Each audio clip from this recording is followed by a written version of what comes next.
Hey guys, I hope everyone's doing well in the midst of COVID-19, but also as our semester is coming to an end. Today I'm going to be discussing the poem called The Preacher Addresses the Seminarians by Christian Wiman. And in this video, I'm just going to give a brief biographical sketch of Wiman and then discuss a little bit of his view on poetry and just how that has affected him as a writer. And then in the next video, I'm going to actually go through his poem, read it for you guys, discuss it a little bit, and then I'll have some questions for you guys. So, Christian Wiman is a poet, a translator, an editor, and an essayist. He was actually the editor of Poetry Magazine in 2003 until 2013. He was raised in West Texas, immersed in a charismatic Christian community, and he actually became agnostic after he left home. But in his late 30s, he met his wife and was also diagnosed with an incurable and mysterious blood cancer. And both of these events were really pivotal for him because they actually helped him to return to the Lord. In his poetry, Wiman often explores themes of spiritual faith and doubt, and he uses musical and metrical structures, and often sometimes gently disassembling them to discuss these things in his poetry. He focuses on a sense of a cultural longing for a language that expresses the spiritual experiences that tend to be associated with religion, but also includes the thoughts and ideas of the modern consciousness. This basically means that he ties together the realities of modern thought and ideas with the genuine spiritual experiences that people have.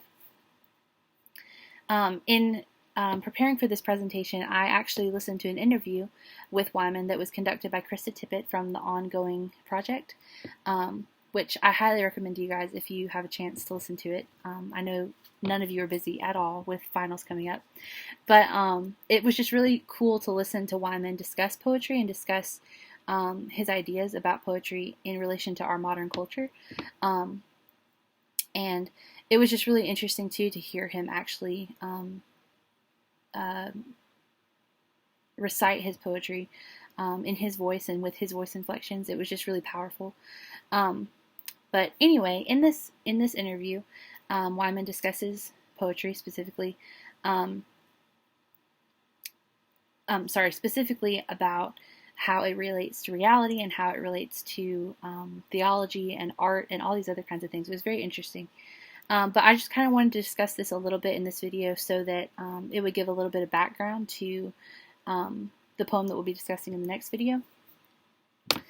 So one of the first statements that Wiman makes in this interview is, "I have discovered that there is an enormous number of people in this country who have some kind of religious language that they're just unhappy with. It doesn't accord with their feelings of the sacred or their feelings of what spirituality means, and they're casting about for some new way of believing." In this interview, he also discussed the relation of poetry to reality, which I found really interesting because it reminded me of our discussion on Ruckhiser and how she discusses reality and poetry. Speaking from his own experience from nearly dying of cancer at one point in his life, Wiman said, "I think we often talk about poetry getting us beyond the world, taking us to the very edge of experience and then getting us into the ineffable. And when I was faced with the ineffable, I didn't want poetry to give me more of the ineffable. What I wanted was some way of apprehending the world that was right in front of me that was slipping away. I wanted the world in front of my eyes. And the poems that I found useful were absolutely concrete, sometimes not at all about religious things and not at all about spiritual things, but simply reality and reality rendered in such a way that you can see it." He went on to say in the interview that a really good poem suddenly makes the amount of reality that you have in your life greater, because there are some truths that we simply cannot convey in a factual sentence. That statement specifically reminded me of Ruckhiser because she talks about the fact that we often fear poetry because it draws out those emotions that are sometimes hard for us to grasp, and we fear knowing ourselves to that depth.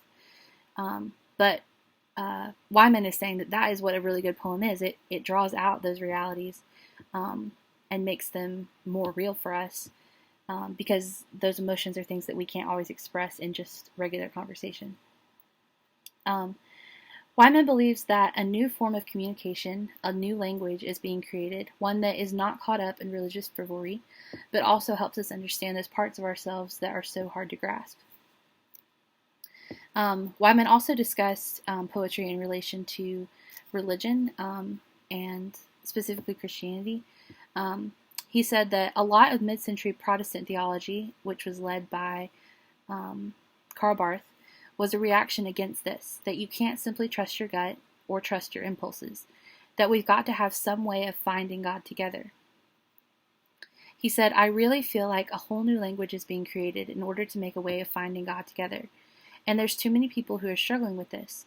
Traditional religious language is part of it and will be part of it, but a whole new thing is being created that will involve other religions and practices. He also said, I think there's this huge cultural grasping towards something that won't be so frou-frou and slip out of our grasp and make us think it's ridiculous, and yet also something that is open enough to engage those parts of us that we don't understand. Ironically, Wiman has also written many pieces of poetry that remove God from the picture, and not only that, they also mock the idea of heaven and other such spiritual ideas. His poetry in these ways really connects to reality and the fact that sometimes we struggle with doubts about our religious beliefs and such things like that. Wiman actually said, I wrote several poems where God is actually expunged from my poetry, but I didn't do this on purpose. The poems got written, they happened to me, and so I sort of looked up from the aftermath and thought, what is going on? Why am I writing these? And I think it's that doubt is woven in with what I think of as faith, that it can't be separated. And I'm convinced that the same God that might call me to sing of God at one time might call me at another time to sing of godlessness. I think it may be the case that God calls some people to unbelief in order that faith can take new forms. At the end of this interview, Wiman discussed how art and worship relate to each other, which I also found really interesting. He said, not only is a new language being created for how to find God together, but new forms are also being created for how to accomplish this. He said, I think art has a big role to play in this, forming this new language. If I think of some of the most intense experiences in my life, they are artistic experiences, and not simply making art, but responding to it. And I think if a church would allow those experiences to happen without necessarily putting them in place, but rather letting them be spontaneous acts of worship, it would be very beautiful and very moving.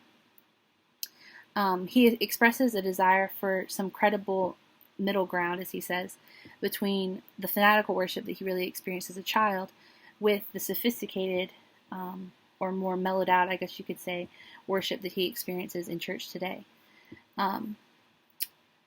I found Wiman's insights about poetry and how it affects our modern culture really, really helpful and really fascinating, just in relation to his poem that we'll discuss in the next video.